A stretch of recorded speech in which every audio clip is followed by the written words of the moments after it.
Thank you very much. The hour being 7 o'clock on Monday, November 8th, 2021, I'd like to call Laconia City Council meeting to order. As we all know, we lost our friend Mayor Ed Engler a couple days ago. And thinking of Ed this evening, I'd like to start tonight's meeting with a moment of silence.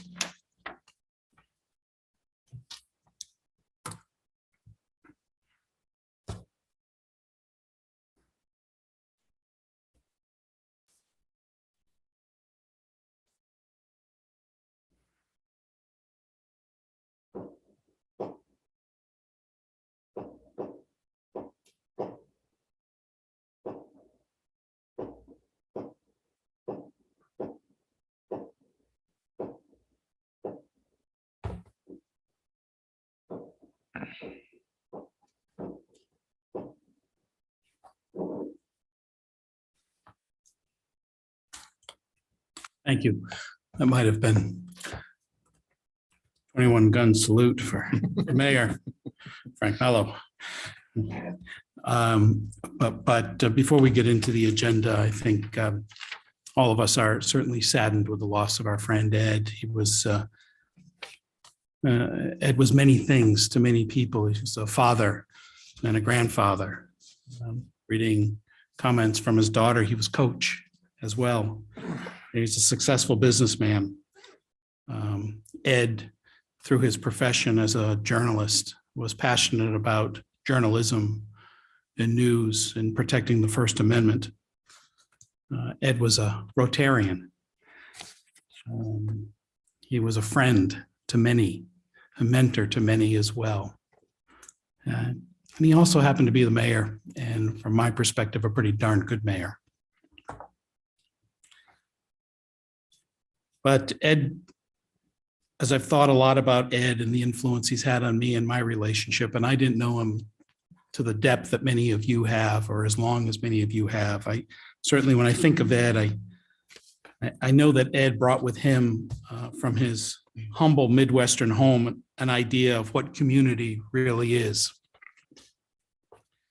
Much like his chosen profession of journalism, I believe that Ed lived in a way that placed emphasis on community as a place where we all get to connect with each other, where we share ideas, where we debate opinions, where we laugh with each other, and ultimately gather together as one community. I think Ed really appreciated the fabric of our community. He knew that our fabric was always under stresses and strains, pulling and tugs. And there was always a threat of a community pulling apart. But I also believed, and we only need to look at the Colonial Theater and how he described his vision for the theater. What holds us together, what centers us and grounds us is how and where we gather. Ed often spoke of public amenities, not as businesses, but as places that we gather, that we call part of our home in very important parts of our community, whether it's our library, our schools, our playing fields, our public auditoriums, our Colonial Theater. It was meant to pull all of us as community members together, to look at each other eye to eye, sort of that great community living room that so many communities had in the Midwest, and we had here in the Northeast as well, but we see waning. It's where we're able to be physically present with one another, to look each other in the eye, and most importantly, to listen to each other. I think because of it, we hopefully all, and I speak for myself here, realize how fortunate we are to be here and now with each other, appreciating each other and valuing the place that we call home. And I think what Ed's death has taught me in this very short period of time, that these times together are short. Our life is too short, never to be taken for granted, and always cherished. Ed knew that community was worth fighting for. Ed knew that his life was worth fighting for over the past 5 years, and he did it with such courage and still managed to serve his community. I want to say what a great honor it was to serve with Ed when I served on the council, to learn from him. And I also want to say how deeply I will miss him, but how fortunate I am to have known him.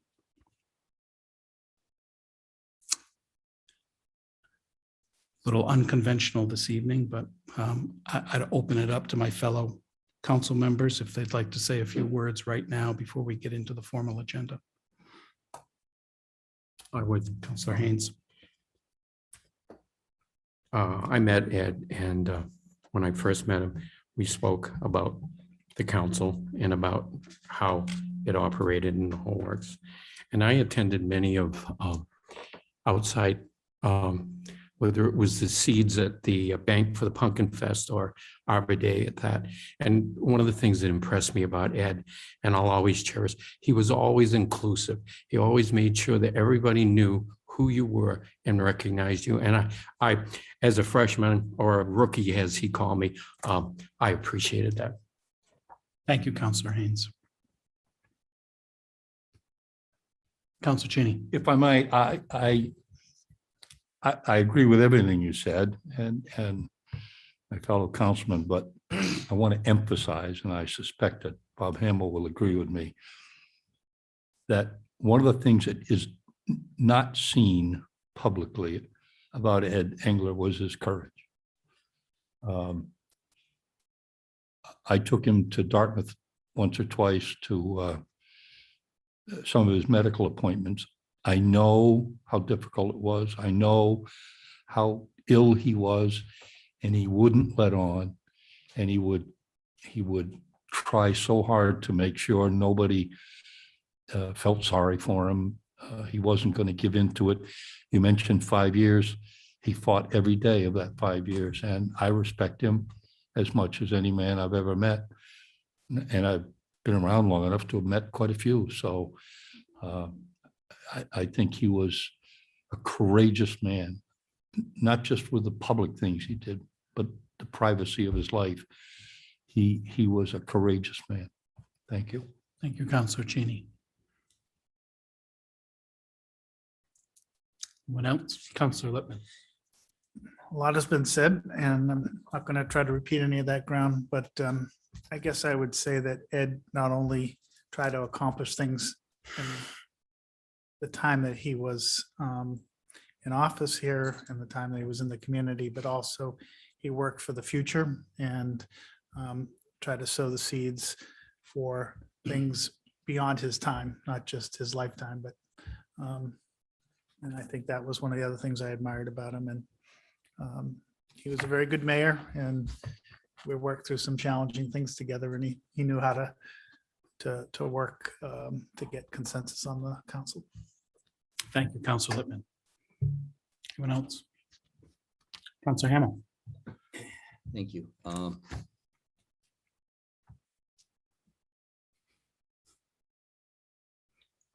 Ed was a great mayor, great friend, and I considered him a brother.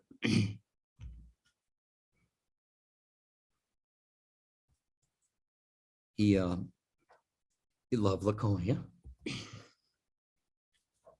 and wanted the very best for it. I met him when he first opened his newspaper, and I was running for council, and we didn't get along. He asked me in for an interview, and I sat there for a few minutes, and I says, "No, I think that's enough. I'll talk to Michael Kitch." So that's kind of the way that went. But over the years, we really got close. Like Bruce brought him to a lot of his treatments. And saw what he went through. So he was a remarkable man.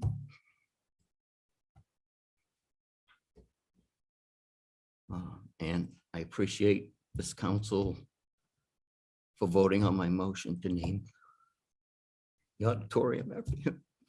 Sorry. but think of him every day as someone who loved this city. And he also took a lot of criticism from different people for being in the position he was. And I'll say some of that was not warranted. But he was a special guy. As I said, just had nothing in mind but to see the city move forward. And he truly, truly loved what he did as being mayor. So thank you. Thank you, Councilor Hamel. We are ready to get back to our agenda, if that's okay. Before we go any farther, I'd ask that Councilor Cheney lead us in the Pledge of Allegiance, please. I pledge allegiance to the flag of the United States of America and to the republic for which it stands, one nation, under God, indivisible, with liberty and justice for all.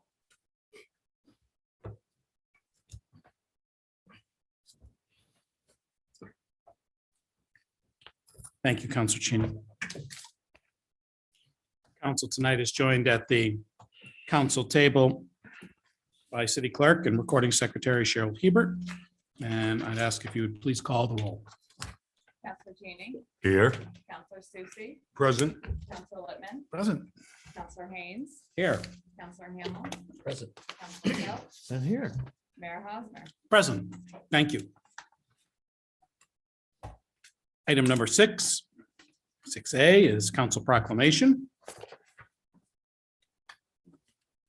Anyone here in regard here for this item in particular? Hi, Betty, come on up. Would you like to say a couple words before we read the proclamation? Well, the proclamation says it all, really. I mean, Father Adrian was very generous in providing us the church, which really held thousands of people for our programs that were held free because of the independent program. He was a lover of the arts. The second level was his place for his private guests. He was very proud. It was like it was his home. And he opened his home to us. And by doing so, just very appreciative. And this is our way of recognizing him. This is the anniversary of his passing, which we thought was appropriate. So I hope that it is approved by the council. If you have any questions, I'd be happy to answer. Okay. So on thank you very much. So we have a proclamation tonight. Be happy to read, and many of you at the council table may have known Father Adrian, but Laconia proclamation, whereas Father Adrian Longchamp was pastor of Sacred Heart from 1998 to 2009, and whereas the city of Laconia had virtually no entertainment venues for large capacity concerts, and whereas Father Adrian had a lifelong love of the performing arts, and whereas Father Adrian offered Sacred Heart Church as a concert venue for appropriate performances and welcomed thousands of citizens of all denominations to Sacred Heart Church. And whereas on March 24th, 2000, Father Adrian opened Sacred Heart Church to the music of the greatest Irish tenor of all time, Frank Patterson, whose music brought the lilt of Irish laughter to the smiling faces of all 700 in attendance. And whereas on October 18th, 2002, Father Adrian opened Sacred Heart Church to the music of Anthony Kearns, one of the original Irish tenors, and a packed Sacred Heart Church again experienced the joy of music and song. And whereas Father Adrian opened Sacred Heart Church on September 16th, 2005, to the sound of music performed by Elizabeth von Trapp, the granddaughter of Maria von Trapp. And then again on November 21st, 2005, the von Trapp children, the great-grandchildren of Maria von Trapp, performed to the delight of a packed concert hall. And whereas Father Adrian opened Sacred Heart Church on November 28th, 2003, to the sublime and ethereal voice of world-famous Judy Collins, who bewitched the audience with her incomparable voice. And whereas Father Adrian opened Sacred Heart Church on December 18th, 2007, to Clara Ann Fowler, whose stage name was Patty Page, the top charting female artist of the 1950s, selling over 100 million records during her career, known as the Singin' Rage, Miss Patty Page. That memorable night, Patty Page sang many of her hits, including the Tennessee Waltz and Changing Partners. And whereas there were so many other memorable shows at Sacred Heart Church that brought multiple standing ovations to the performers, now therefore the Laconia Putnam Fund and the Laconia City Council recognize Father Adrian Longchamp, former pastor of Sacred Heart Church, who passed away on November 17th, 2020, for his invaluable support of the Laconia Putnam Fund shows and the citizens of Laconia by providing a large capacity venue for numerous special shows. Without his support and that of the Sacred Heart Parish, these shows would not have been possible. In view of Father Adrian's unheralded contribution to the citizens of Laconia, the Laconia City Council is requested to designate November 17th, 2021, the anniversary of Father Adrian's passing, as Father Adrian Longchamp Day in the city of Laconia. Given under my hand and seal, the city of Laconia, New Hampshire, this 8th day of November in the year of our Lord 2021, signed by Andrew Hosmer, Mayor, Jim Regato, Chairman of Laconia Putnam Fund, Betty Ballantyne, the second Secretary, Linda Perry, Treasurer, Richard Landry, Member, and Charles Bradley, Member. I think that says an awful lot, Betty. Extraordinary career associated with the Laconia Putnam Fund. So I'm hoping that the council would join me in passing or unanimously supporting this proclamation. I don't know what we do to show support, but maybe perhaps raise our hands if you're so inclined, and that's unanimous and done so. Thank you very much, Betty, and thanks for all the work you do with the Putnam Fund. Happy to do it. Also want to congratulate everybody in their role. Now that the elections are over, I'm happy it happened as it did for all of you. So congratulations. And I really feel so fortunate. As you know, I'm not here often. But to be here tonight in honor with Ed Engler was really quite special. And he was a special guy and a very good friend, fellow Rotarian, as you mentioned, and he supported Kiwanis. He did Rogers rides as long as he could ride. And he was tremendous. I remember him first pounding the pavements at the dealership. He was just new in town, looking, to place ads with the Irwins, and he was there every week, relentlessly, soft-spoken, kind, just, and, building his business. And he did that beautifully here. And again, I feel so fortunate I was here tonight in recognition of Ed. So thank you. Come back again soon. Okay. Item number 7 on our agenda is acceptance of minutes from previous meetings. These are the regular meeting minutes of October 25th, 2021. Minutes of the meeting were distributed to the City Council on Wednesday, October 27th, 2021. With no corrections or changes submitted to the clerk, the minutes will be accepted as distributed.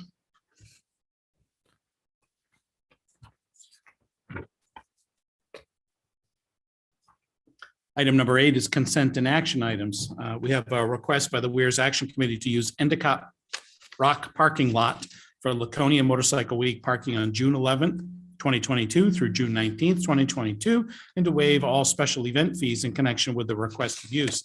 On behalf of the Weirs Action Committee, Robert Ames has requested the use of this parking lot from the dates I just mentioned, from 8 a.m. to 8 p.m. City Council approval is being requested because this fundraising event is anticipating revenues above $2,000. Mr. Ames has provided the attached profit and loss information for Weirs Action Committee and a letter requesting that all special events be waived. Right now, I'll be looking to for a motion to move to approve the request by the Weirs Action Committee to use Endicott Rock parking lot for Laconia Motorcycle Week parking from June 11th, 2022 through June 19th, 2022, and to waive all special event fees in connection with the requested use. So made by Councilor Felch, seconded by Councilor Cheney. Any further discussion? Seeing none, all those in favor, please indicate by raising your hands. That's 6 votes in the affirmative and that motion passes. Under item 9, we have citizens' comments for matters not on the agenda this evening. This would be the appropriate time, whether you're online and virtual, or whether you're in the audience. If you'd like to speak to matters that are not on tonight's agenda, it would be the appropriate time. Welcome. Mr. St. Clair, I feel like we should be bringing the microphone to you.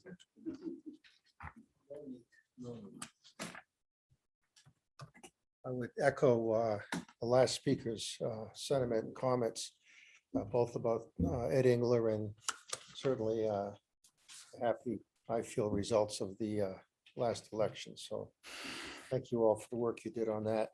And the second reason I'm here, which some of you may know, is again, I'd like to remind you about the parking situation in downtown. I was hoping something would be done after the last council meeting, but it apparently wasn't, because a mechanic working in my building and one of my vendors loading in and out of their vehicle got a ticket. I believe it was 2 Sundays ago now, on a Sunday. So never mind the Saturday, which was done back in 2008. But here we are on Sundays. So I'm not going to go through the whole thing again. Hopefully it's fresh in everybody's mind, but I truly hope we can do something quickly on bringing back something that had already been done. So thank you very much. And Councilor Cheney, I'm sorry I didn't get home in time to, Nice tie. yeah, I know. Councilor Cheney, would you like to weigh in on this? If I'm not mistaken, Henry, Councilor Lippman, didn't I understand that you remember the council voting on that? If I might, Mayor, I will liaise with the police department and try and get this ironed out. How about this? If we, I guess try to be clear about what it is we're going to get ironed out. Certainly those that have received tickets, and they may in fact be relying on a previous course of action, which there were no tickets given out for parked in the loading and unloading zone in front of Mr. St. Clair's business. Might there be some way to, if those tickets were issued, that somehow we could I'll look into address that. them so they wouldn't be subject to fines? And certainly be interested in input from all of you on the council as well going forward until we can address this more formally. Perhaps refrain from ticketing through the end of the year during this period of time on Saturdays and Sundays. Would that be a possibility? That's what I would propose to request to the chief. Yeah, I think that would be great. We'd be Yep. able to support our local businesses downtown and not get something more formally structured beginning of next year so people can rely on it. I'll take care of it. Any input on that? I totally agree. Okay, Scott, do you think we haven't gone too far outside our lane here, No, have we, with this? We can make that happen. Okay, thank you. Thank you, Councilor Cheney. Thank you, Mr. St. Clair. Any other citizen comments this evening? Anyone online, Mr. Smith? Moving on tonight, item number 10A. On the interview portion, we have Robert Harrington seeking appointment as an alternate member of the Conservation Commission to a 3-year term expiring at the end of August 2024. Currently, there is 1 vacant alternate member position available on the Conservation Commission and no vacant regular member positions. Interviews are at this meeting. Voting appointments will be made at the council's November 22nd, 2021 hearing. Mr. Harrington's application is in the packet. Is he here this evening? Welcome, Mr. Harrington. Come right up. Yes, Mr. Mayor. If you could just, for the record, and for those of us that aren't familiar with your work, perhaps introduce yourself and indicate why you'd like to serve. Well, I'm currently now living at the Taylor community, but a year and a half ago now, I sold my farm on White Oaks Road to move to Taylor community, and of course, in the middle of all of that, everything shut down, and I suddenly realized that I've got things that I'm not going to be doing anymore. So when I saw the notice in the Laconia Links of the vacancy, I said, well, why not? I've been very much following conservation issues for pretty much all my life. Thank you. Thank you for responding and your willingness to serve. Are there any questions from council members this evening? And Mr. Harrington? Seeing none, as I indicated, we will vote on appointments on the 22nd of November. Thank you. Thank you again.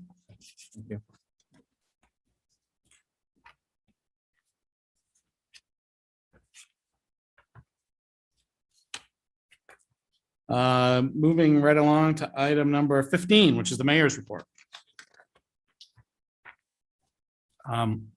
Just a couple of things. As a couple of speakers have mentioned, the election season for municipal elections is now behind us. I know everyone, probably everyone sitting at the table is happy to have it in the rearview mirror. I know probably the residents of the city are as well. But I wanted to make special note of the great job the city does in handling our elections. A lot of work leading up to the election, a lot of requests, a lot of demands, a lot of changing rules at times. And I think we're very fortunate in this city to have a professional staff here that supports our elections. And it really goes above and beyond, not only leading up to, but also on election day. So to our professional staff in your office, Madam Clerk, thank you and a job well done, but also to all the people at the polls who staffed the polls, who made sure things went efficiently and sort of we all kind of did our own small thing to preserve democracy in our own little way. And I think we should take a great deal of pride in that and also just remember the folks that make it happen. So again, thank you, Councilor Haynes. Thank you for your work. And thank you to everybody who was at all 6 polls in our clerk's office. Councilor Felch also. And Councilor Felch, excuse me. I don't go to that poll anymore. Anyway, but thank you, Councilor Felch as well. So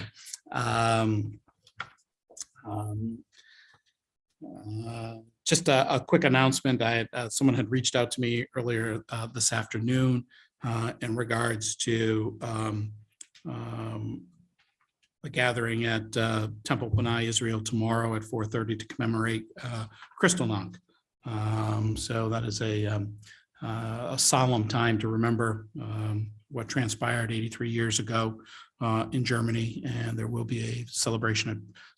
There will be a moment to gather at 4:30 tomorrow afternoon here in the city at the temple. So that will, I think, conclude my remarks this evening, though we've got a couple of other things to discuss and I'll save my comments for later. But moving on to council comments. I don't know if any council comments this evening. Go right ahead, Councilor Cheney.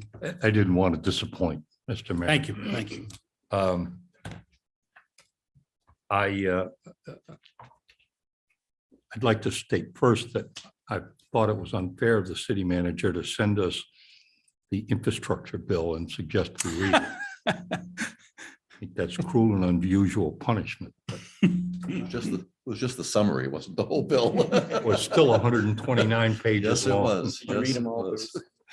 I read about half of it. That was right before I fell asleep.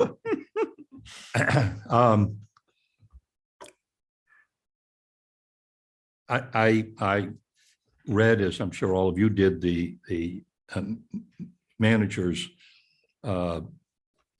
missive with regards to the city's handling of the COVID sick leave. I'd like to deal with that some more. I have no complaint with what the manager has done up to this point. I think he's done exactly what he was supposed to do. That doesn't change the fact that these public safety folks, the cops and the firemen, are sent places none of us would go if we knew there was COVID. They go anyway.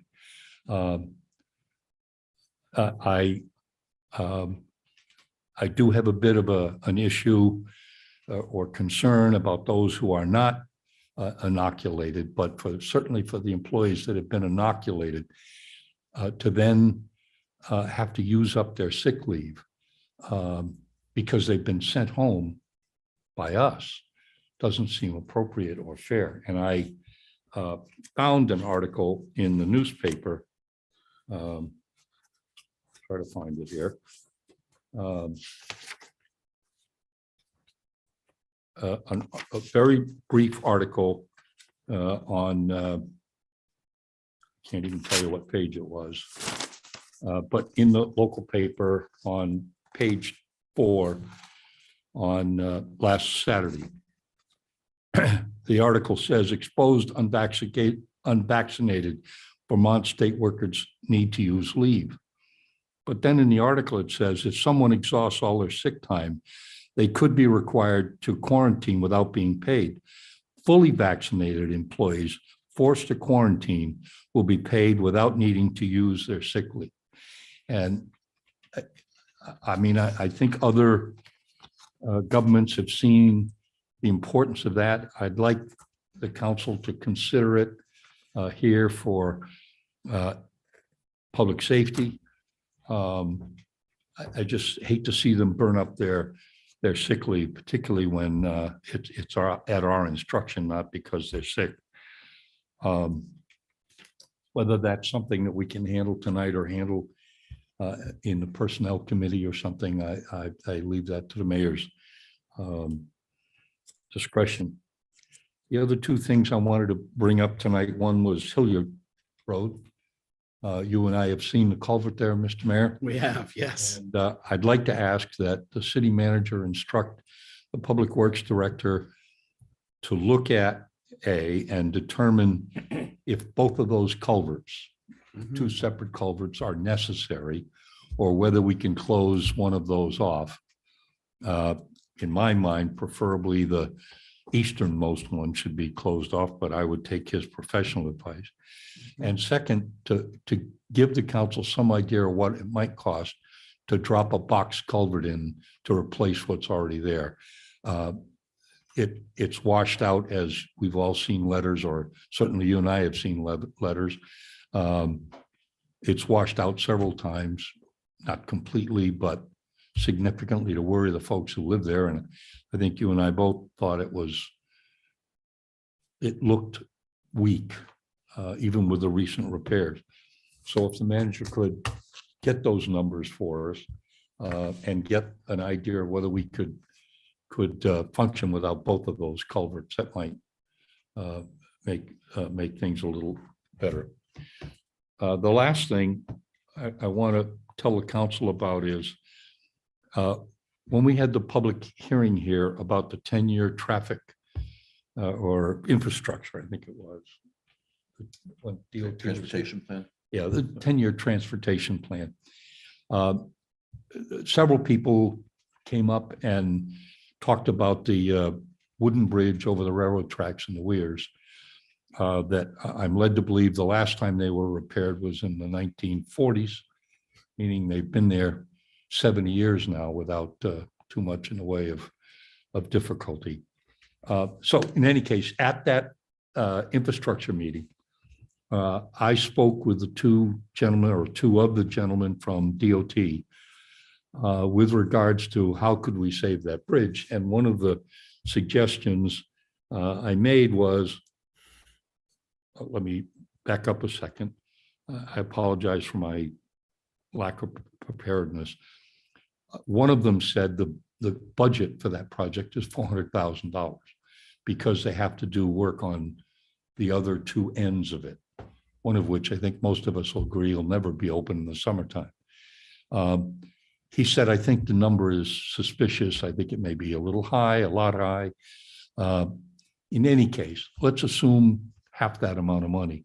If they put that amount of money into fixing that bridge, reinforcing it, making it like new, it'll last another 70 years. And you're going to hear from folks in the Weirs, not just the ones who live across the bridge, who use it regularly, but from people who've lived in the Weirs most of their lives. They're used to that bridge. They want it there in the summertime.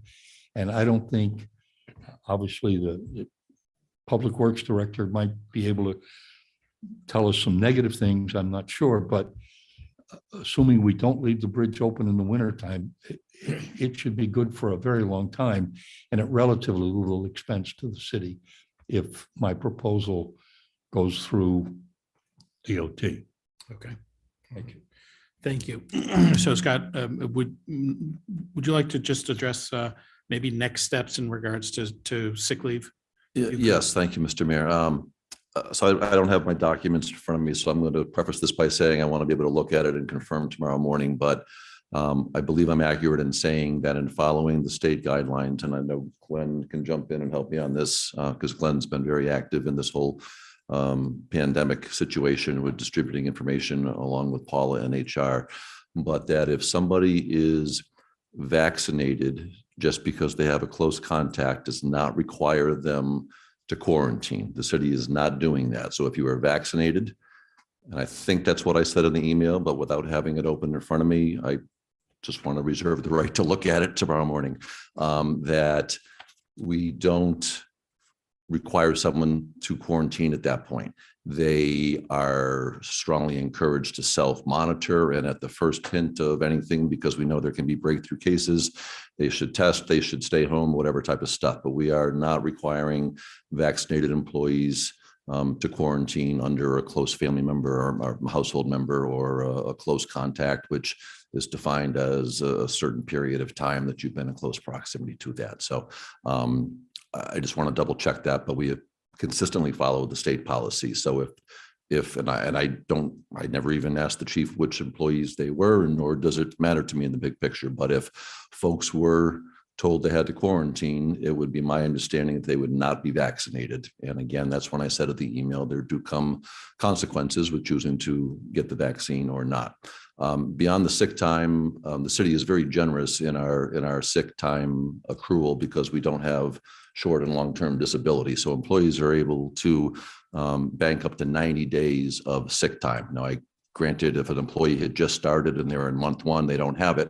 We also have an opportunity for employees to donate sick days to someone who may be out on an extended illness or an extended leave, and that has happened. So I would be very surprised to hear that any employee in the city would have exhausted all of their sick days, and days were not, sick days were not donated to them by other employees who maybe were maxed out at their 90 days and could do that. But give me an opportunity just to pull up the documents that I was referencing in that email. But I believe there's a very clear distinction between the vaccinated and unvaccinated. And I'm just going to look to Glenn to see if, okay. So anyway, I'm happy to answer any questions or follow up any further if need be.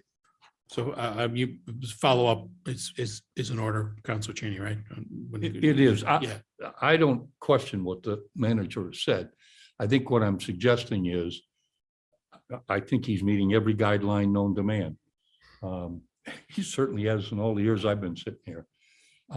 I'm suggesting we should think about whether we want to draw down sick leave with or without vaccination for folks that we're putting in that position. Okay. And secondly, I learned that when they use their sick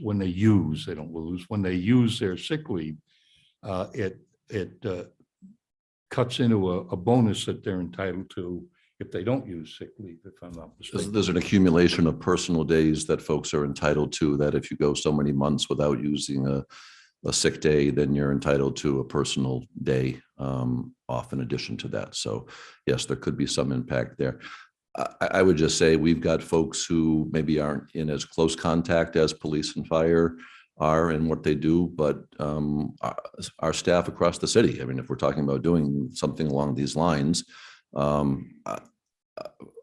wouldn't be my recommendation to stray from what we've been following consistently, which is state guidelines all the way along, because I think it just opens up a whole box of issues. But no different than folks coming into City Hall or folks that Public Works are interacting with than anybody else. So if that was something that the city wanted to do, and again, it would not be my recommendation kind of on the fly here tonight, I would say should do it for all employees. I wouldn't argue with that. I really wouldn't.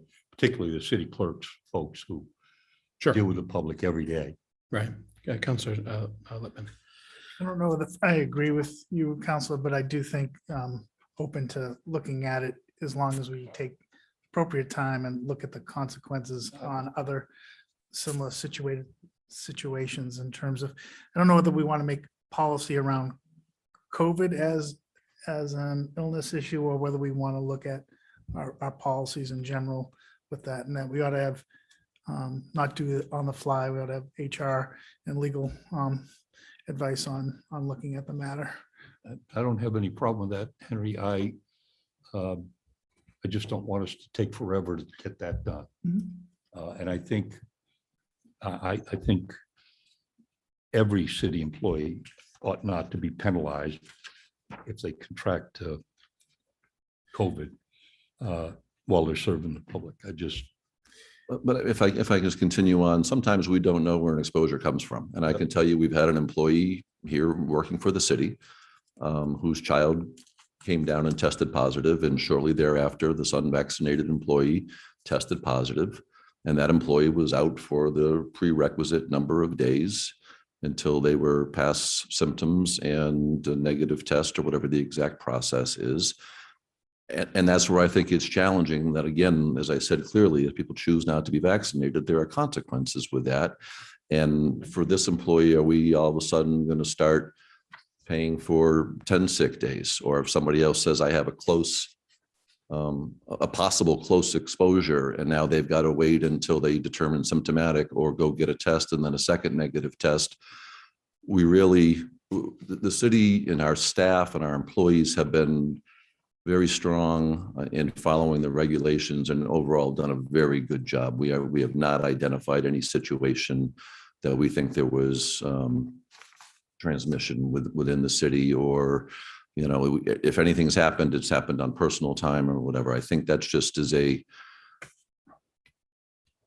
dangerous path to be adopting that, in terms of, we've got 150 employees, and if someone wants to come to their department head and say, hey, I might have had a close contact, you know, I need the week off and you need to pay me.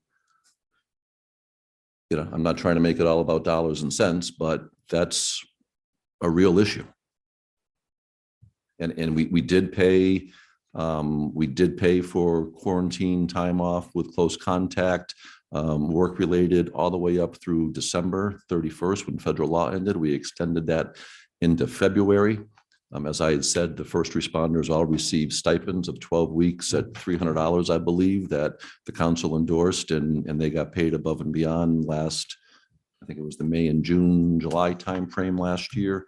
And again, we've been very consistent with following state guidelines, and I would just be concerned that all of a sudden we're now going to stray on one or on another one. I understand some of the sentiment to it, but I really don't think using a couple of sick days with the way we structure it and donating and someone choosing not to be vaccinated would be the approach I would recommend.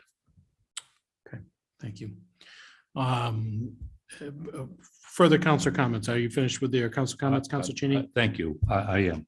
Okay. Councilor Felch. Yeah, I would actually comment on that. I would have to agree with the city manager. I think it's been handled properly. The state rules and regulations for a reason.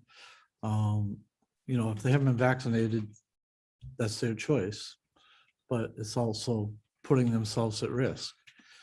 And like I said, I think the city managers handle it as good as anybody could, and I don't think there should be any changes.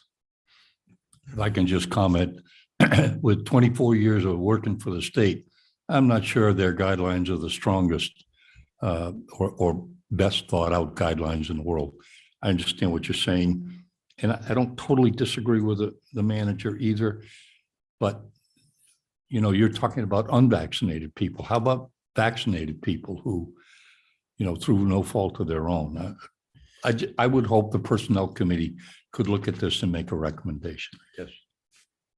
Council Littman, yes. I do think there's a technical part to this in terms of what the manager says. How do you attribute it to a specific occupational exposure if there isn't, you know, if someone decides to go to a concert in close contact with other people, and that's where they picked up, how do we know they got it in a particular situation?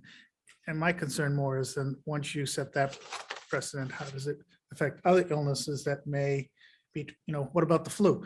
You know, they may have contracted the flu by being in close contact with people. I think, you know, I think we want to be sensitive to the extra risk that people put themselves at too, but I think we got to just carefully work through this one because I think it has some precedent potential that may not be something we'd want to live with for the long term. Counselor Haynes. Thank you, Mr. Mayor. Couple of quick things. I know it hasn't snowed. We're in the middle of the month. We still have cars on the street. And I would like to know, Sublawn, is that off the street? I can't answer sublon to every specific case because the sublawns are different widths. If Okay. the car, and I know PD has been out doing warnings over this past weekend in particular and stuff. So they are trying to be proactive and not ticket right out of the gate. And they are giving people warnings now that this is coming and it's there. Sublon would really have to be on a case-by-case basis on, is the vehicle far enough off the street so that it's not interfering with plowing operations? The problem I have, and there's 3 or 4 that I saw. They're on the sidewalk then. And it's- that's not allowed under any circumstances, I 12 months a understand. year. So PD is out giving warnings to try to say, hey, we're past November 1st here. And I'm assuming the warnings will be running out soon and those will be tickets, but under no circumstances do we give an exception, have somebody park a vehicle on a sidewalk. The other thing is that, and I understand the accidents and everything else is, case by case, but in the last 2 weeks, we've had 2 situations involving accidents on crosswalks.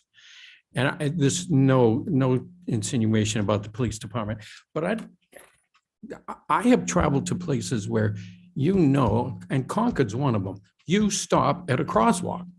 And if you don't, you suffer the circumstances. And I'd like to see that mentality come here. I'll bring that up. Okay, thank you. The other thing, Mr. Mayor, is I use the word challenging when I referred to the traffic on Court Street. I was being kind. I'm hoping that we have learned from this, that we have to have a plan. The other day I was thinking that, you stop at the Belknap Mall and the sign says Court Street Bridge closed. You don't know where, if you're from out of state or anything, you don't know where Court Street is. It says US Business 3. And so there has been a great volume of traffic and they get to the bridge work. Where do they go? I was told they're not being detoured up Addison. They're not being detoured around Durkee. That is not the case. I just think that in the future, we need to have a plan. And just because we put a sign up doesn't mean that everybody follows the sign. The businesses are upset because people are turning around in their business and their parking lots. The residents on the 2 streets are upset, and it's just ongoing. And this morning, I noticed a brand new sign appears on the bypass that says Court Street Bridge closed. How do you know that? Where do you know where Court Street is? And then again, about 100 feet when you get to the lights in Belmont, there's a hospital sign with an arrow pointing down closed Court Street. I mean, this has not been well thought out, and it's caused a lot of problems. So I'm hoping that we have learned from this, that just by putting up a sign doesn't mean that everybody knows what's going on. Thank you, Mr. Mayor. Yeah, I'd actually like to add to that. There's a sign by the bypass said bridge closed in a mile. It's only about a half a mile. That should be changed. There's no detour sign for the hospital. There's already been 2 that I know, ambulances that have turned around and had to go back. That's a safety issue. That definitely has to be approached. Thank you, Counselor. Any other council comments this evening? How about committee reports? Any committee reports? Counselor Hamel. Thank you. For the committee, Land and Buildings Committee members, maybe pass these down to the Oh, sure. 3 counselors down there so they could kind of take a look at this. Somebody's going to read my script. And if you want one, Mayor I'm all Scott. set. I've- Scott. We could get those back. You're all set with that.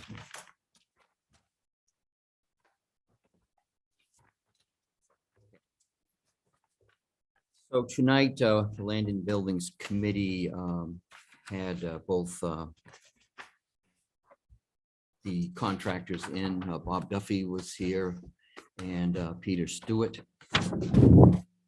from Gordon and King, right? Du Bois. Du Bois and Bob King, I'm Bob sorry. Durfee. Bob Durfee, yes. So they were both in tonight, but tonight we kind of focused on the architectural drawings, which what you have there. Those were done in 2016. So they could be revised some or we could look at those. So what we're looking to do tonight, the committee members have had a motion and voted to allow Du Bois and King to proceed with the engineer, what? Close one. It's eating it. Du Bois and King to continue with their engineering of the parking garage. We hired them quite a few years ago, probably back around that time frame, probably even sooner. And they've been the ones that have been doing the yearly check of the building and those kinds of things.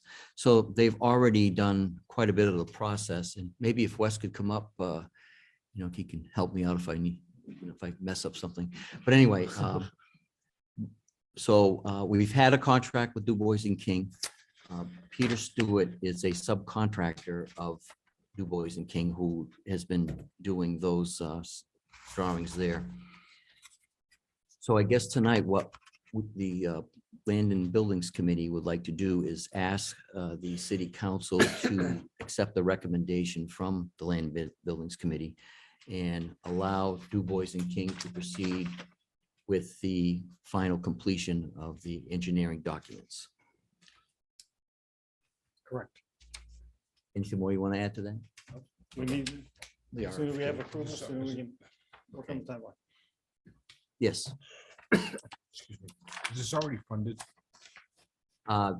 What he has done there has been paid, correct, Scott? Yes. Okay, so once we ask them to continue, so I'll have to ask Scott that to see where the funding would go. We would roll all those types of soft cost into whatever we went out to bid for the project. So we would do whatever engineering work unless we had some pockets of money that we could identify now to help offset, but we would roll those costs, then also construction manager, and then the cost of the project itself would go into the bond. Okay, but the Please. bond, we won't know that for a few more months, so We need to get the engineering work done so that we can get an estimate of what we need to go out for the bond. And I think at that point, we're still, it's still a rough estimate. I wouldn't want to say we've got firm pricing on this for two reasons. One is, we haven't gone out to bid yet, number one. And number two, with the whole COVID and the supply chain, I just think it's dangerous at best to try to say this is a final number. So I think we would get it within the range. And I probably would preface it by saying there's a strong likelihood that we may need to come back once the numbers firm up and do some kind of a supplemental bond to support it going forward. But I think, we would be in a, 80 to 90% range. But again, especially with the supply chain issues and the cost of construction materials, really the recommendation was that we didn't even go out to bid on this until January of 23 to start in spring of 23, which really isn't far off the timeline. If we get a construction manager and we get the engineer, plans done in the June, July timeframe, by the time we get ready to roll, no one's probably in there starting the project, in the winter. So the feeling from a few people we've spoken with is that it probably makes sense just to, on the supply chain and the construction material issues, to go out to bid in January of 23 to start the project in spring of 23. okay, my question is back to the point that, and I think it's great. I'm fine with everything. I just want to make sure these people are doing all this work. I want to make sure they're going to get paid. We don't have to wait a Absolutely. year Yeah, or so absolutely. to get paid. That's We what, won't do it if they don't get paid, right? that's where I'm at. I mean, because, when we're all in the same situation, you're not going to wait a year till we pass the bond. That's my question. Bob. We would do a due to, due from. So if we made payments to that, we would just charge it back to the particular bond once it got issued. Okay, Right. thank you. So I guess I'd like to make a motion, Mayor. Go ahead. I'd like to make a motion that the city council continue the contract of Du Bois and King and along with subcontractor Peter Stewart for the engineering and architectural design of the parking garage. Any further discussion on the motion? Council Lippman. I'm in favor of the motion, but I just want to make sure from a technical standpoint that the continuation of the project falls within our contractual procurement rules for the city. Yeah, we went out through the proper procedures on the first time, and this, we just put a pause button, and while it's been a long pause, I'm still comfortable that we've got it. And I think even the overriding factor would be that there's a certain completion level of the work that Du Bois and King has done that would not be handed off to another firm, and another firm would need to be starting from scratch on that. He's So roughly what, 40%? I think he's 40%, and that's some, that's some significant dollars invested into that. Plus, I mean, we've also have had him under that contract to do the inspection of the garage every year, so it's never really ended. No, I So Yep, he's done Totally the in annual favor. inspections, and actually Wes reminded me earlier tonight that we go out to bid every couple of years to have professional services on standby for certain projects. So whether it's engineering or whether it's traffic control device repair or whatever. So we do have a number of folks who have gone through a qualification and a bid process who, for those unexpected things that we run into, we're approved, and we don't have to stop and go out to bid every time that we need a professional service. I will speak up on this, though I'm not a voting member at this point. I have real reservations about what we're doing. And it's not so much that we shouldn't do something with that garage. As I've said before, we've inherited a beast, and it's an expensive beast. It's underutilized. It may be structurally unsound in some places, or going that way very quickly. And I think we need more parking downtown. But I think the parking garage really is just one aspect of our overall downtown economic development. What do we envision our city looking like 10 years from now? Where are we going to accommodate additional vehicles within the city? We know that urban renewal certainly did a number on our downtown area. We've got some pinch points with traffic. We have, peculiar reverse angle parking, which we've all maybe gotten used to some extent. We have, I hope, more development in the near future downtown. And I have this great desire to fix a problem that I see. And I want to fix this problem. And I have faith in Peter Stewart and the work that he has done and Du Bois and King. But when was our last traffic study done and our last parking study done? What type of input have we received from downtown businesses that look at parking, ease of parking, convenience of parking as a critical component to the success of their business? What type of work outreach have we done with the Colonial Theater as we start to see more and more shows come in and the need for additional and significant parking downtown?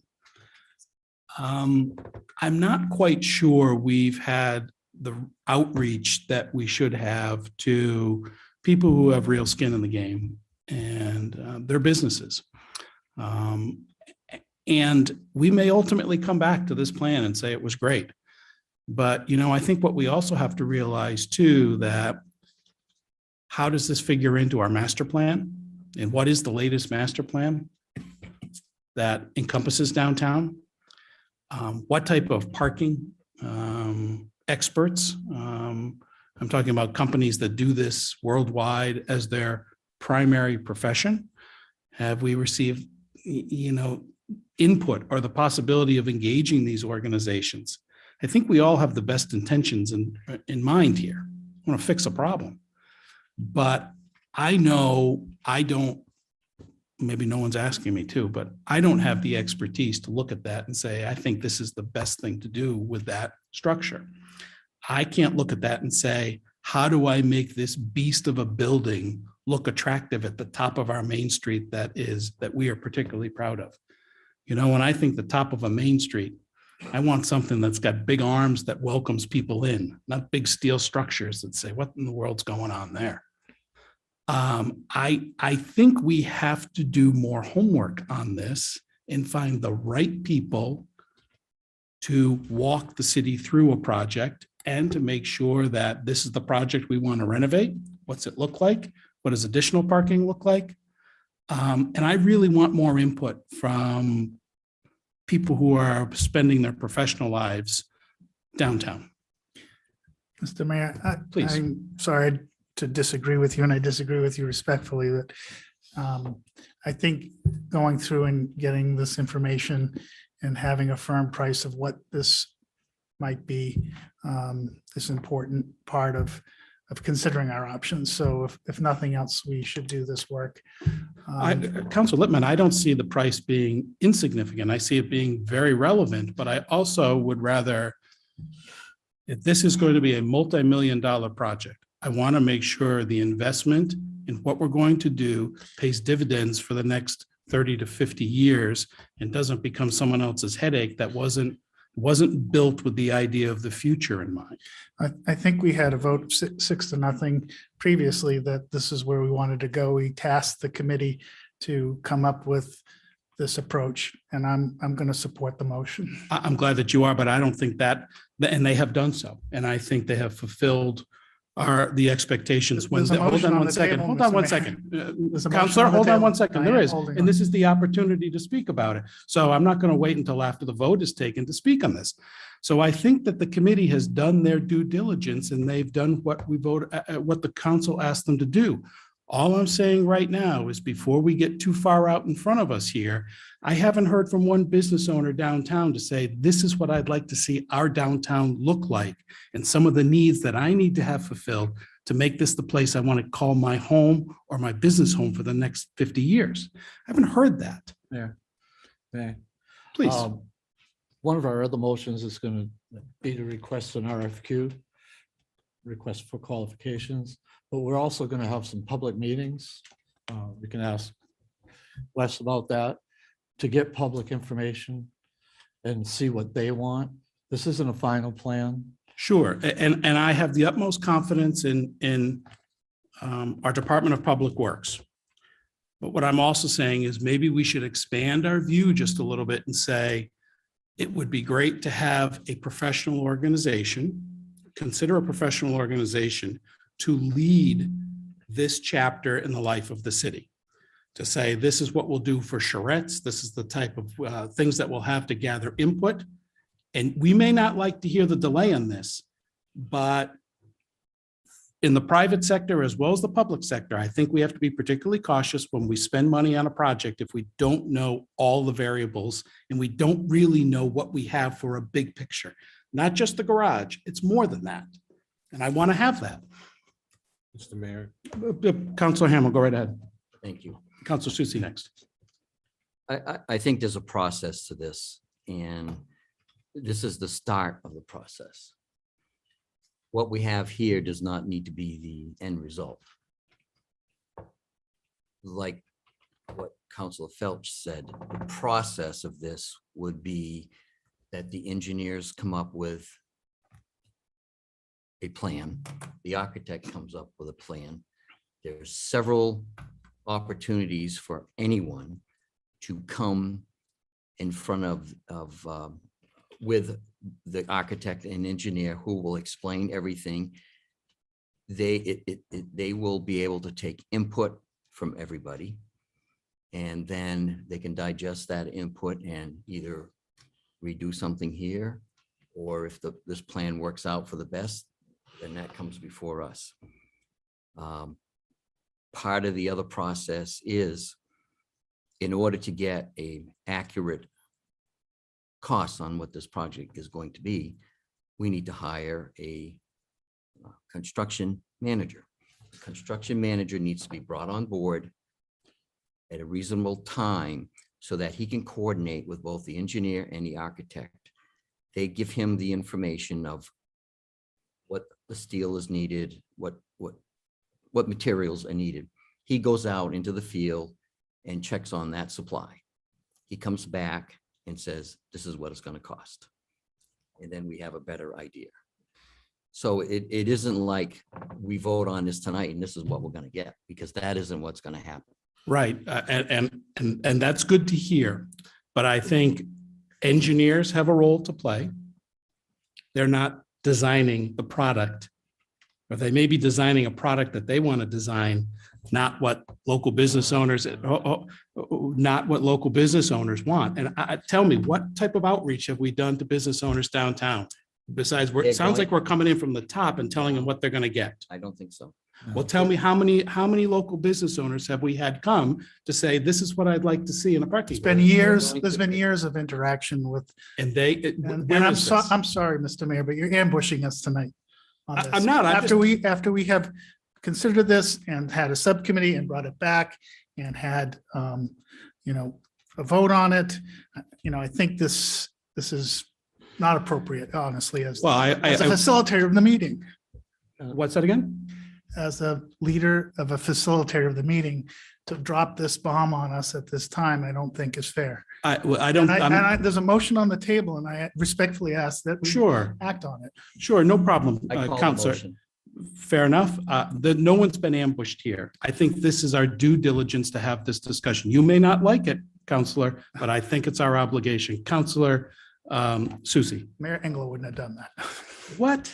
Mayor Engler would not have taken something of the good work that this committee has Well, done and that's- put it on the that- table. I'm Counselor, sorry. you're out of Mr. line. I'm- You're I'm out of sorry. line. You're out of line, Mayor. No, that was totally uncalled for and absolutely out of line. Sorry. Should we pause right now for a minute? I'm sorry, Mr. Mayor. I don't think what you did owe it was to tonight was everybody, not me, appropriate. but I don't think you owe it to No. everybody. That is a real cheap shot. No, I think what you did tonight was a cheap shot, honestly. Counselor Susie. Mayor, I called the motion. You called the motion. There's no discussion till that. I think he raised his hand before you Okay. called the motion, so allow I'll let him one. speak. I'll allow him. It's kind of you. It is. Thank you. My only question is over the last, I am a member of the council, but over the last 10 or 15 years, how many different traffic studies? There's been many. Right, that's what I was getting at. How many have we had that have come up to the same basic conclusion with kicking the can down the road? That was the only thing I wanted to say. Thank you.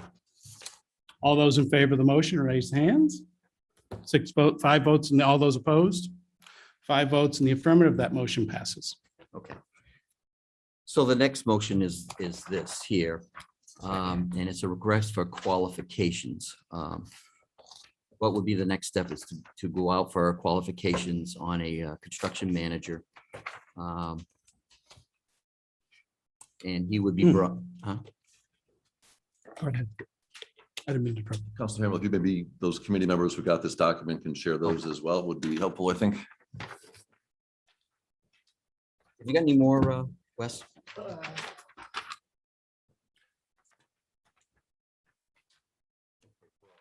What else? Have you got one there? I do not. Did this for Mr. Mayor and all. Wes, you want to explain that? Do a better job than I will.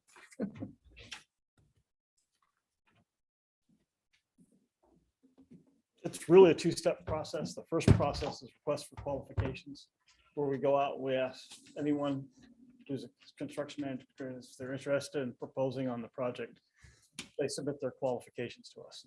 That would be due to us in early December. We would look through it, determine the 4 best qualified, and go back to those 4 qualified for requests for proposals to provide construction management services. Get closer to the microphone. Oh. 2 pieces to it would be, one, during the design phase, they're providing the constructability and the estimating to go along with the design.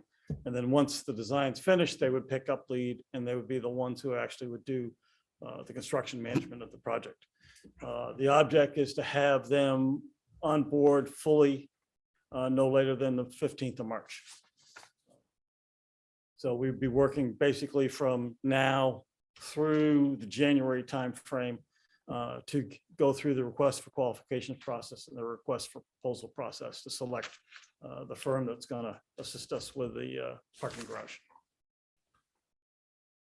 Can I have a question? What, there's a motion on the table. What's the, I'm waiting No, for the there isn't motion. one yet. No, I said you I'm- presented this as a motion, So it so, will be, yes. okay, go right ahead. Bob had a question. I have a question, Mr. Mayor. Yeah, absolutely. Are we committing any funds at this point? Breaking out down the two pieces. One, once you say yes on the design aspect and we go on the design, then we're committing money towards, we're telling them to start. For the construction manager, you're not until such time as we accept a proposal and issue the task order to start the work. But we don't know how much money we're committing right at this point. We're trying to find that out. Right, which is what the construction manager would for the full project. Based off of what we got tonight for the person of design, I'll sit down with the design firm and Peter Stewart will update the estimated cost of completing the design. So basically, right now, we would be paying for the architect and engineer. Right. To do their job. To do their job, okay, which would include what the discussion was earlier of reaching out to some of the other business owners to get their They input. would have the opportunity to come here Okay. during a presentation of the plans. And their input will be accepted to what they think. Okay, The first meeting is basically just give us what you'd like to see in it. The second meeting would be, this is what we took from the best, from your wishes, and this is what we could do with the facility. so we will have some public hearings. Oh, yes. Absolutely. And these drawings are not necessary. I mean, They're just. there's just so much you can work idea. with, right? Right, they're just for similes at this point. Yeah, so it's basically, the engineering part of it is the structural part. Understood. That's the beams and all that kind of stuff. The architectural is, how pretty is it gonna be? Right. That's their job. You know, we want to have good lighting, good security cameras. It's all stuff that's been brought up for a long time now. We've kicked this can down the road for years and years. We've done parking studies. We've done traffic studies. We've added some spaces. You have so much area of parking. That's it. If you want to eliminate that over there, there's 240 spaces that are gone. So where are you going to replace that? Right, but at the At same, some point, which I will probably not even be here, 30 years from now, and maybe everything's going to change with the automobiles and all that. Maybe that becomes turned into condos or apartments. I don't know. we don't know. And to guess what's going to happen 10, 20 years down the road, if I had that ability, I'd get the lottery tonight and win. But I mean, we all want to see Laconia have progress, good progress, have things that, amenities that are going to be great. People are going to visit. There's only so much land mass here. So if you get rid of that, or we're going to build one somewhere else, it's going to cost twice as much. No, I'm not So, asking that. You know, it's, and if you let it go any longer, then it's doomed. Right now, we can fix it. We've had two engineering companies that I've met with that says we can fix it. So so do we have a motion on the table yet? Can I, Motion Wait, to go. Counselor, do you have another question for? yes, I have. Please go right ahead before Okay. there's a motion. I just want to make sure, so the business owners, you might say are the users of the parking garage, okay? They're gonna have additional time to come and ask for whatever it is. Yes. That's all I needed to make No, sure. I mean, That's it. like I said, we've got to work with what we got, Right. okay? And as the mayor said, it's not a good hand in the card deal. So we've talked about getting rid of it, which will cost at least half as much, maybe more now. And we don't have nothing, or we fix it for, you know, We don't know. we're putting aside 6 million, but it could be more. I'm not going to say it won't be. But I think we could end up with a fairly decent product good, very well lit, that people are gonna want to use. And if condos, apartments really start going downtown, could be their opportunity for, sheltered parking. We could do leases up there. And I think it would work out well for downtown. Just my thought. Thank you, Bob. Counselor Cheney. I'd like to tell you the reason why I voted against your motion. And it's because you moved the question before I could even ask questions. Oh, I'm sorry. Um, I didn't. I made the motion and then it was up for discussion. Yeah, Seconded it. but then you moved the question. I, despite the heat, I too, it appears to me that the only thing we're talking about is the existing parking garage, which I have voted to repair, and probably will vote to repair again. I don't see the harm in saying what alternatives are there. You tell us another one someplace else might cost us twice as much, and you may well be right, but I don't know that. Okay, And so, no, go ahead. I just want you to understand, I'm not opposed to this as much as I am opposed to not asking other questions before we go forward. I don't want to drag it out, but I do want to ask somebody, as the mayor suggested, somebody who's in that business, what's best for us? Go to Dartmouth Hitchcock and take a look at the parking lot Right. there. That place was built and works like a dream. This place, you need to about bend your car to get into. I hope we can fix that, but can we? No, that's up to the engineers to tell us. I understand, but it's also up to an engineer or an architect or somebody to say, however, over here, as my best friend, despite his profession, preceding this counselor, angled for as long as I was here, us to look at a parking garage in the parking lot. In the end, I may well vote with you guys, but I just wished you'd give some thought to something other than just that building. Okay, so, Let me- okay, go ahead. So back when the study was done, I believe it was 2017, the study included Yes, it did. the building of a brand new parking lot.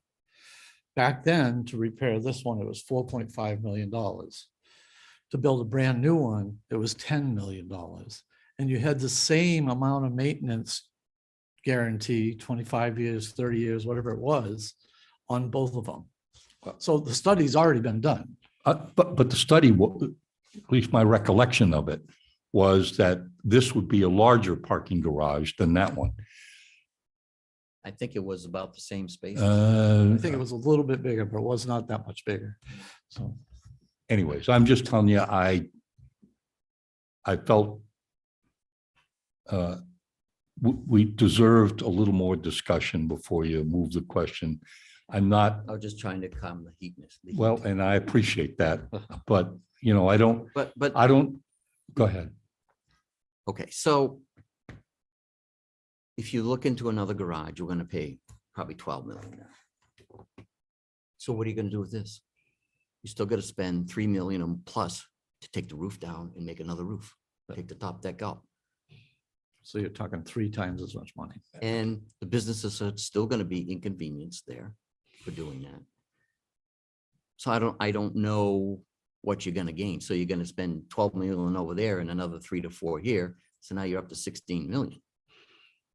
So I think what we need to remember here is we're talking about numbers that may have some factual basis at some point in time.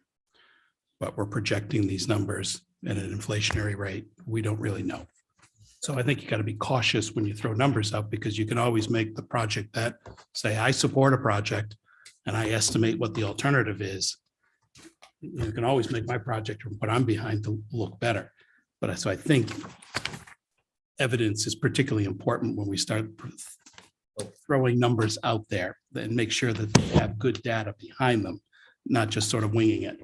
Correct. And all those numbers are speculation.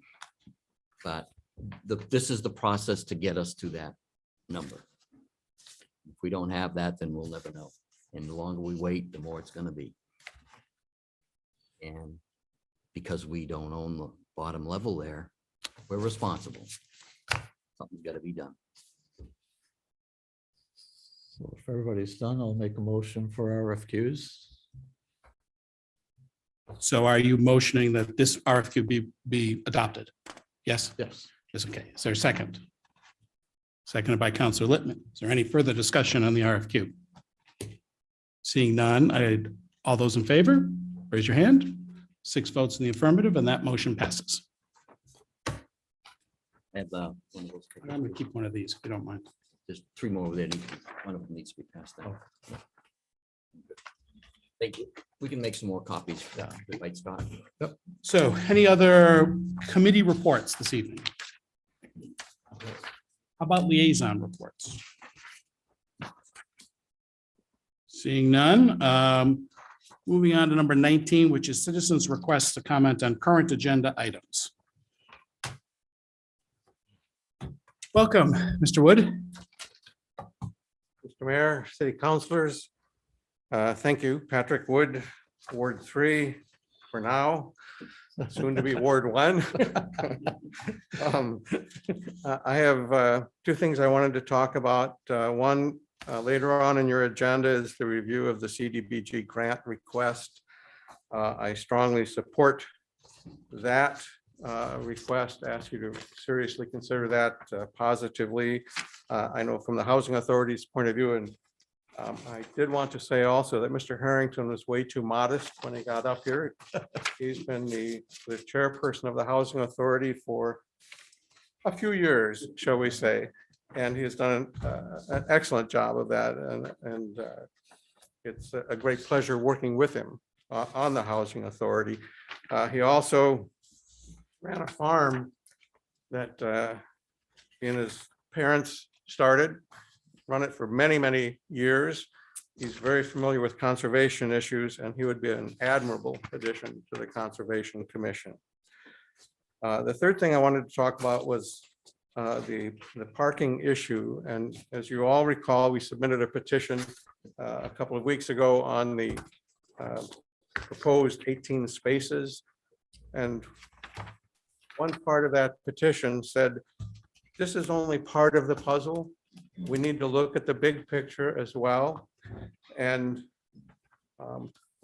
but it is critical that the parking garage be addressed. And it's only one part of the puzzle. And I think if you check with all of the people downtown, we had a number of people who signed that petition. They had read it carefully. They knew what it was about. They understood that this is the beginning. This is not the end. It is not the only thing that we're going to be doing. But the parking garage is very important. And fixing that parking garage says a lot about our community. And so we think it's important. I don't have a business downtown anymore, but I was there for many years. I'm very familiar with the business owners there. I talk to them on a regular basis. We're down a lot, perhaps more often than my wife would like me to be there, but we're there and we're doing this because it's important to find out what's happening.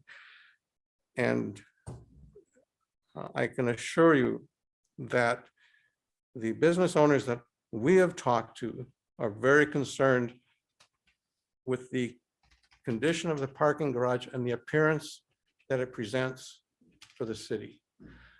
And that we need to do something in a positive light on that. We've done a lot of other positive things around this community. There's no question about that. And it's very important to keep that. But this is the first thing you see when you come into downtown. And it's the place where people think this is a place to park. Are there problems with the parking garage? Yes. Can they all be fixed? No. And so the other part of that is we need to be looking to the future, thinking about replacing the parking garage. What happens in 25 years? Well, as Councilor Hamel has said, none of us are likely to be around in a position to do anything about it, except maybe whine or complain a little bit, which we like to do anyway. But I think it's important that we think about that future. And it is important to do what you started to do. And I understand the concern that the mayor has about not putting all our eggs in one basket. We can't do that. We have to be thinking about what's next and how do we get there? And I think that's where we need to have these meetings, and hopefully these meetings that Superintendent or Director Anderson has talked about will be a beginning of that. But I can also assure you that you're never going to get a consensus of the people downtown as to what the solution is to parking. I've been here for many, many years, and it's really hard to get a consensus on much of anything. Some people talk, it's like herding cats. But Senator Daschle of South Dakota described it as keeping bullfrogs in a wheelbarrow. It's pretty hard to do that. So this is a step. It's a very good step. And I applaud you for it. And I encourage you to continue along those, but also don't put blinders on. Let's open up, listen to other people, think about what's happening in the future, and we'll work together to do that, because that's what we do as a community. That's the best way to do it. If you need a place to sit down, we'll find you a place to sit down. You know, if you need somebody to help you with something, we can do that. But we can do it together. So, thank you. Thank you, Pat. Thank you, Pat.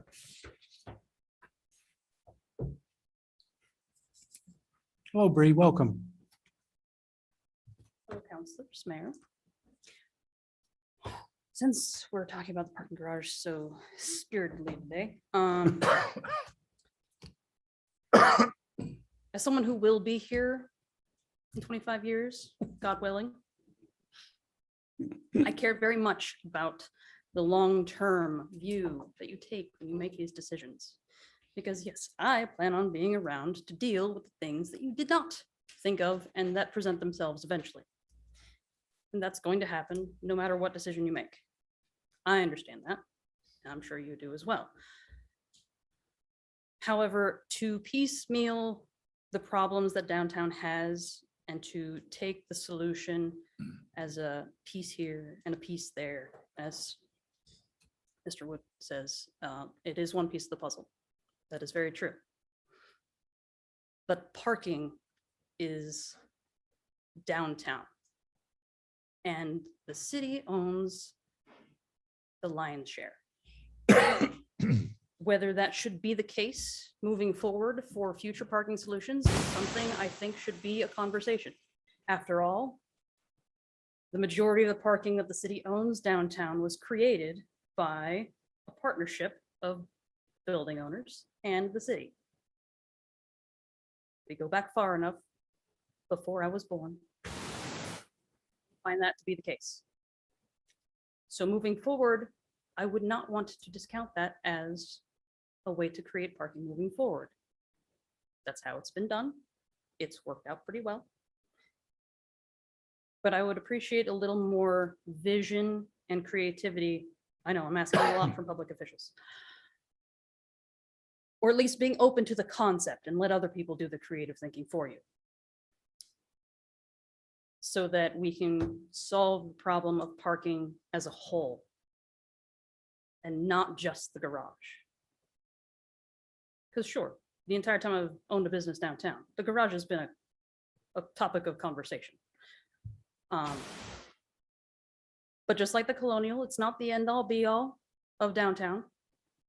Downtown will move forward, whether that happened or not. At the rate is up for debate. But we are resilient and we will move forward, whether you are an obstacle or you are a help. I would much appreciate you being a leg up. So please be more open to when I still own a business downtown and you come and visit in the summer. Thank you. Thanks, Bree. Anyone online, Mr. Smith? Okay.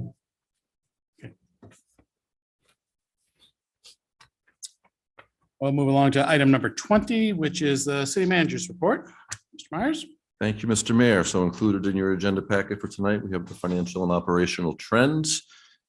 Again, starting off with construction value from building permits, less any demolition.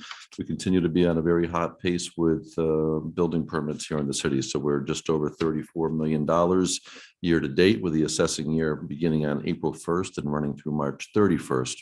A year ago at this time, we were at 23 million, and 2 years ago, we were at half of that number at 12 million. So significant strength in that number right there. And again, as I've said, when I read the reports, it's not all just big projects. The jump this month was on a lot of smaller projects, additions, some demolition of some smaller houses to be replaced with something newer, new housing stock. Decks, conversions of basements and carports into living space. So it really runs the gamut. And I'm just blown away by the pages of electrical permits that are pulled just for people either doing, solar arrays or connecting automatic start generators or any number of things, including, wiring of new structures for these additions. But it really runs the gamut of where we're seeing activity in the city, and it's very positive to see. You can see the public assistance data there. And again, we ebb and flow, part of that through COVID, part of that through some programs unwinding and some of the safety nets not being there for folks who have been able to utilize them. We still continue to work with a lot of partners in the area, as well as our Cdbg COVID funds to help support people in various housing and other needs as well. On the second page, you can see the property tax collection. We're at the strongest point in our July warrant collection, going back to what's listed there through 2014. So we're 99% collected, and we have not hit that threshold again back at least as far as 2014. On our increased estimate for budget revenue on motor vehicles, which is up $120,000 over last year's pace. We're a third of the way through the year, and we're a third of the way through our collection projections. So that continues to run strong as well, which again continues to amaze me with all the stories that I hear about. There's no chips and there's no cars available, but somehow people are finding them. You can see the overtime numbers there. Again, some of the numbers will skew a little bit for reasons of COVID much stronger, into last fiscal year than so far this fiscal year, although we are seeing our numbers spike. A flip side to that is a lot of people didn't opt into taking vacations last year due to COVID because you couldn't travel, and amusement parks and destinations weren't open, and foreign travel wasn't allowed. So there's some pent up demand from people to be using their vacation time more this year, which can create some overtime. So it is going to be an ebb and a flow in those numbers, and really challenging to try to make comparisons, although we can substantiate and do have the background data on everything. We're still waiting on page 4 of the report for the arbitrator to rule on our grievance hearing. Again, that was held in August, and I'm hoping that we get an answer soon. The impact fees, you can see revenue year to date at a little over $15,000, and the various components that is assessed to, depending on the type of construction that's coming online. And again, with the vote of the council a few meetings back, we will adjust the impact fees up to a higher assessed rate beginning on April 1st. So that should continue to drive those numbers. Page 5 of the report, you can see the expendable trust balances there. No significant changes there. Boat taxes, unless we have some real avid folks who haven't registered their boat for calendar year 21, is probably unlikely that we're going to see a change in that number through November and December. But again, as the calendar turns into 2022, we'll see that number start to tick up as people start registering their boats for the next year. We spent a lot of time on ambulance billing at the last meeting, so I'll let those numbers speak for themselves. Happy to answer any questions.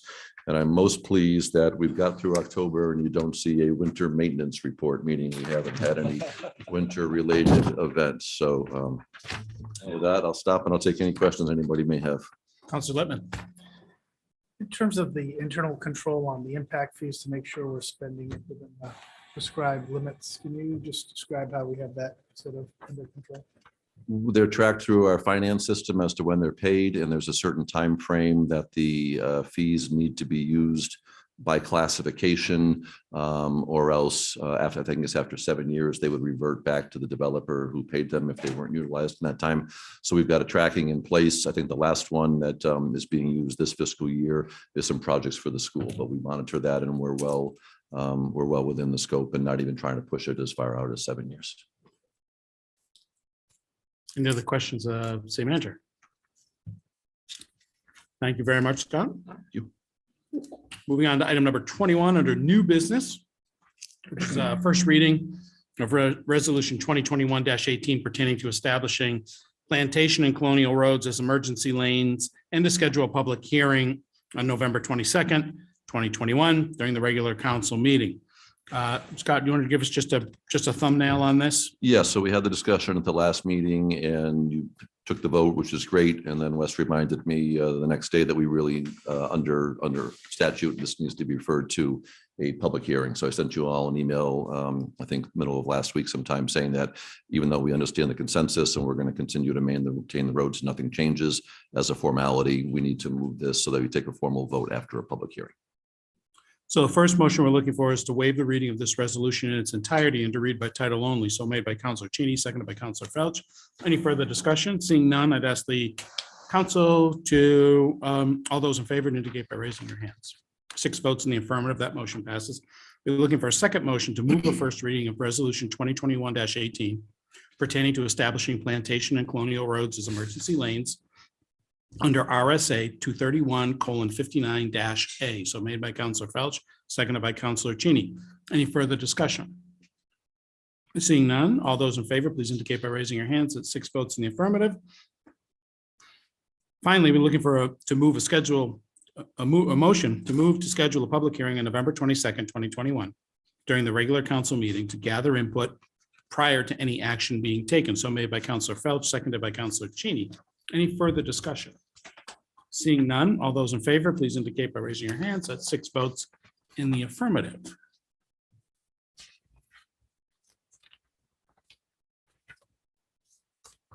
Item number 22B, requests for a building permit. And Wes, you indicated this, spoke to me about this before. This is not a class 6 road on a paper street. Scott, would you tell us what a paper street is? Yeah, it's a street that was laid out in a subdivision that could have been planned to be built and never built, or in some cases, it may be a glorified cow path and never formally accepted. So the request to get the permission and the approval and to have the property owner understand that he's building on an unmaintained street, whether it's a paper street or a class 6 road, is actually a road, but the city just doesn't maintain it. This is something that they acknowledge going into it beforehand. So even though we're going to change class 6 road to paper street, the vote is still the same into that, and it's the acknowledgement. And then there's actually something that the applicant files, and it becomes a part of the deed at the registry to that, so that future property owners is attached to it as well. So under RSA 674:41, paper street and class V would be interchangeable here in the discussion portion. I'm not going to say that paper street is referenced in RSA 674, but the process of getting approval to build on a paper street would be what we're really going for here. Okay, so we're looking for a motion to authorize the city manager to sign on behalf of the city the notice of limits of responsibility and liability regarding property abutting a paper street, quote unquote, road for a property on Eastman Shore Road South with tax map ID 316/67/3 and authorize the code department to issue a building permit for same property. So made by Councilor Cheney, seconded by Councilor Felch. Any further discussion on this motion? Seeing none, all those in favor of this motion, please indicate by raising your hand. That's 6 votes in the affirmative. And that motion passes. Moving along to item number 21C, which is update to ambulance fees. I know Chief Biotti is here. Scott, would you like to lead this discussion or should I leave it to the chief? How would you like to handle this? Let me give you the 30,000-foot view, and the chief is certainly here and been patient. So if you would like to come up and speak as well, we welcome that. But in conjunction with doing the kind of the 3.5-year look at the EMS billing and how we're doing. The chief and I spoke and said we ought to go out and do a comparison of what peer communities are charging to make sure that we're in line. Here you've got the data that he's collected from current rate to suggested new rate. All you're doing tonight, certainly you can get all the information you want, but we're just referring this to a public hearing. I'm sorry, no, this one you're voting on. The next one you're moving to a public hearing. So if you voted to accept these rates, they would go into effect as of December 1st. Okay. Thank you, Scott. Any questions of the chief or Scott on this motion? Go right ahead, Council Littman. What's the net revenue impact of this change? Based on January 1st through October 31st of this year, the net revenue after all the, everything you have to remove for the different fees would be, it's currently just over 113,000. Would have been new money coming in. 113,000 is the new revenue. The based new on- revenue coming in if we make that change. Yeah. How much will we end up in cash? No, it's 339,000 billable, 113 cash in the account. So that would be the blend based on our current payer mix because we are capped on some of the federal programs and we're not on the other ones. So we've looked at the gross and then the net down to it. Councilor Hamel. Thank you. Thank you, Chief, for doing this. I guess my question would be, we transport, to Concord. And which one of these is the transport to Concord? Is that the special we can't transfer? It could be an ALS 2. So just a quick ALS 1 would be advanced life support, doing 1 or 2 procedures. ALS 3 gets into 3 or more larger procedures, IVs, cardiac monitors, multiple drugs, med administrations. So those are going to be either the ALS 2 generally or the specialty care transfer. Yes. I think this is great, but I would have liked to have seen what a private ambulances charge to go to these places. Yeah. Because I know in one instance, and I know you guys go to Dartmouth every once in a while. A couple times a year at the most. Yep. And I know someone that went there with a private ambulance and it was $4,000. Yeah, I do have some of those numbers of the privates. The one I did spend any time looking at wasn't a whole lot different than us. My bet would be their mileage is a lot higher. I think they probably get a lot in their mileage, and we don't transport for mileage hardly at all. I actually looked it up today. We average just over 1 mile on our transports because we're so close to town. So my guess is that's where they make up their differences. Yeah, except for the Concord ones. Yeah. Yep. Yeah. Just curious for information for me, maybe the others. When you go to Laconia Hospital, they tell you out to go up there and get a patient and you bring them to Concord. Who's billed for that? The patient. Patient. So if he has the ability to pay or not, it's the patient. It's the patient. Yep. Why aren't we billing the hospital? Then that way there, we know we get the money. There's actually it's not moved forward right now. There actually is some legislation that they're looking at for that. It didn't pass through in this round. It could potentially be coming back in the next legislative cycle. But currently that's not just the standard practice. It's billing the patient. Just the standard Yep. practice. Yep. Okay. Is there, my curiosity again, any discussion in the future about LRGH, since they don't do critical care at all, basically, manning their own ambulance to bring the patients down to Concord instead of having our ambulance go and be out for 3 hours? I've heard nothing even in the wind on that. No. Chief, how many times do you get called to Laconia Concord Hospital on an average month? For transfers For out, 2 a transfers out. month is our average. 2 a month. Yeah, but I mean, it isn't just Laconia. All the departments do it. They go down to Concord quite often, really. Okay, that was my question. I appreciate it. But sometimes we transport directly to Concord. We'll based transport on- directly to Concord. And again, that has nothing to do with the partnership with the hospital. That's best interest of the patient, of the city Exactly. resident to go to another facility. Yep. Concord's really the only other one we would go to. And it's for their You got good- 95% of the time it's their special cardiac care is Exactly. why we're going. And they need to be done. They need to be down there. Yep. Yeah, I agree with that. Okay, thank you, Chief. Yep. Thank you. Yes, Councilor Cheney. Thank you. Chief, I note in here, you and I have had some conversations about this, to be fair. But I note in here paramedic intercept out of Concord is $550. Excuse me, is that their charge for a paramedic Yes. intercept car? Yep. Thank you. Any other questions, the chief? Thank you, chief. Thank you. So we're looking for a motion to approve the adjustment to the fee schedule as presented effective December 1st, 2021. So made by Counselor Cheney, seconded by Counselor Felch. Any further discussion on the motion? Being none, I'd ask all those in favor to indicate by raising your hands. 6 votes in the affirmative, that motion passes.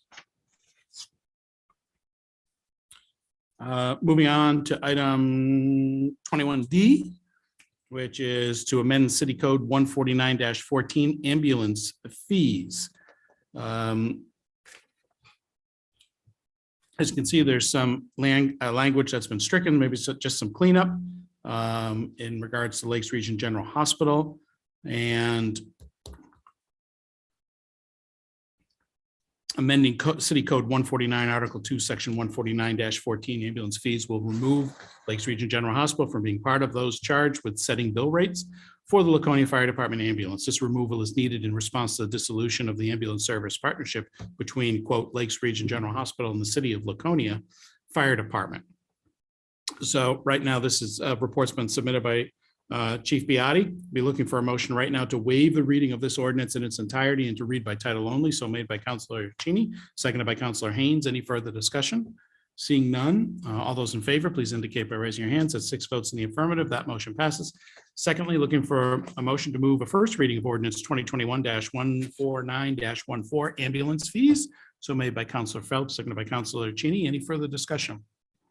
Seeing none, all those in favor, please indicate by raising your hands. At 6 votes in the affirmative, that motion passes. And finally, looking to schedule a public hearing on November 22nd, 2021 during the regular council meeting to gather public input prior to any action being taken. So made by Counselor Felch, seconded by Counselor Cheney. Any further discussion? Seeing none, all those in favor of the public hearing, please raise your hand. 6 votes in the affirmative, that motion passes. Thank you. Thank you, Chief. Under 21E right now, we have reallocation of funds for pedestrian beacons on South Main Street. Scott, could you give us the overview on this, please? Yes, I know the council received an email and it also indicated some other close or near misses between pedestrians and vehicles.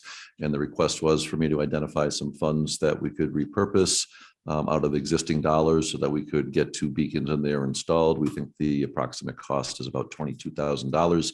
I've identified some funds in the amount of $23,648.11 that were remaining from the Weirs Boardwalk retaining wall project, which has been completed. And those funds are there ready to be repurposed. Seems to be an appropriate place to do that. I have spoken with the Public Works Director. We think the beacons themselves might be an 8 to 12 week lead time. That was what they were when we did the Beacon West ones. We believe there's a chance that the bases could be less than that. So with approval, we'll move on, try to get the bases and get them into the ground before freezing occurs. And that way, if the beacons do happen to show up in January or February, then we're able to install them at that point without having to wait until April, let's say. So that would be the approach. Thank you, Scott.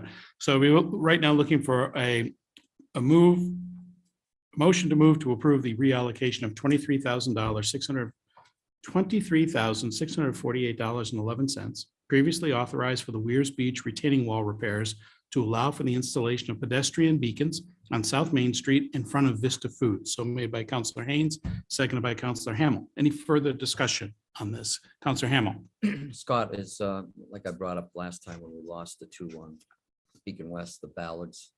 It will be a part of it. Again, conditions doing, and I know that we got the ballards going in on Beacon West before ground freezes. So. Great, thank you. Any further questions or discussion? Seeing none, all those in favor of the motion, please indicate by raising your hands. 6 votes in the affirmative, and that motion passes. Bless you. Item number 21F, which is request to schedule 3 public hearings on November 22nd, 2021 during the regular city council meeting in connection with community development block grants.